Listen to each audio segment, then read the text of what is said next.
ಈಗ ಇಡೀ ರಾಜ್ಯದಲ್ಲಿ ಮತ್ತು ದೇಶಾದ್ಯಂತ BL2 ಮತ್ತು SIR ಕಾರ್ಯಕ್ರಮವನ್ನು ಈ ರಾಜ್ಯ ಸರ್ಕಾರ ಮತ್ತು ಕೇಂದ್ರ ಸರ್ಕಾರ ಹಮ್ಮಿಕೊಂಡಿದೆ. ಅದೇ ರೀತಿ ಬಳ್ಳಾರಿ ಗ್ರಾಮಾಂತರ ವಿಧಾನಸಭಾ ಕ್ಷೇತ್ರದ ಸಂಬಂಧಪಟ್ಟ ಅಧಿಕಾರಿಗಳು ಇವತ್ತು ಮತದಾರ ಪಟ್ಟಿಯನ್ನು ಪರಿಷ್ಕರಣೆ ಮಾಡಿ ಮತ್ತು ಎಲ್ಲಾ ವಿವಿಧ ಕಾರ್ಯಕ್ರಮಗಳನ್ನು ಹಮ್ಮಿಕೊಂಡು ಮನೆ ಮನೆಗೆ ಹೋಗುವ ಕಾರ್ಯಕ್ರಮವನ್ನು ಮಾಡಬೇಕಂತೇಳಿ ಅವರಿಗೆ ರಾಜ್ಯದ ಆಯೋಗದಿಂದ ಆದೇಶವಾಗಿದೆ. ಅದೇ ರೀತಿ ಕಾರ್ಯಕ್ರಮವನ್ನು ಮಾಡ್ತಾರ ನಂಬಿಕೆ ನನ್ನಲ್ಲಿ ಇದೆ. ಅದೇ ರೀತಿ ಇವತ್ತು ನನ್ನ ಬಳ್ಳಾರಿ ಗ್ರಾಮಾಂತರ ಕ್ಷೇತ್ರದ ಮೀನಹಳ್ಳಿ ಗ್ರಾಮದ ಮತದಾರರ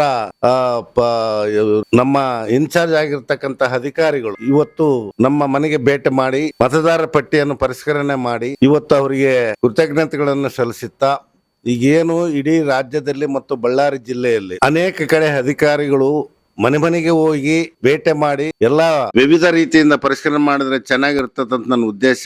ಅದೇ ರೀತಿ ಬಳ್ಳಾರಿ ಕೋಲ ಬಜಾರ್ನಲ್ಲಿ ಬಾಂಗ್ಲಾದೇಶದ ವಲಸಿಗರು ಬಹಳಷ್ಟು ವರ್ಷಗಳಿಂದ ಅಲ್ಲಿ ವಾಸಸ್ಥಳದಲ್ಲಿ ಇದ್ದು ವಾಸಿಸ್ತಾರಂತ ನಮಗೆ ಮಾಹಿತಿ ಇದೆ.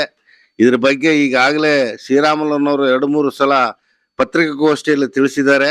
ಸಂಬಂಧಪಟ್ಟ ಅಧಿಕಾರಿಗಳು ಸೂಕ್ಷ್ಮವಾಗಿ ಏನು ವಲಸೆಗಾರರಿದ್ದಾರೆ ಅದನ್ನು ಪರಿಷ್ಕರಣೆ ಮಾಡಿ ಅಧಿಕಾರಿಗಳು ಅದರ ಮೇಲೆ ಗಮನ ಹರಿಸಬೇಕಂತ ಹೇಳ್ತಾ ಇಡೀ ರಾಜ್ಯದಲ್ಲಿ ಕೆಲವು ಮುಖಂಡರ ಭಾವಚಿತ್ರಗಳನ್ನು ಹಾಕಿ ಈ ಏನು ಕೆಲವು ಜಿಲ್ಲೆಗಳಲ್ಲಿ ನಡೀತಕ್ಕಂತಹ ಅಕ್ರಮಗಳನ್ನು ನಮ್ಮ ರಾಜ್ಯಾಧ್ಯಕ್ಷರು ಮತ್ತು ಕೇಂದ್ರ ಸಚಿವರಾದ HD ಕುಮಾರಸ್ವಾಮಿ ಅವರು ವಿತ್ ಎವಿಡೆನ್ಸ್ ಮುಖಾಂತರ ಕೇಂದ್ರ ಆಯೋಗಕ್ಕೆ ಏನು ದೂರನ್ನು ಸಲ್ಲಿಸಿದ್ದಾರೆ. ನಿಜವಾಗಲೂ ತನಿಖೆ ಮಾಡಿ ಅದರ ಬಗ್ಗೆ ಆಕ್ಷನ್ ತಗೊಂಡು ಅವ್ರ ಮೇಲೆ ಕ್ರಮ ತೆಗೆದುಕೊಳ್ಳಬೇಕು.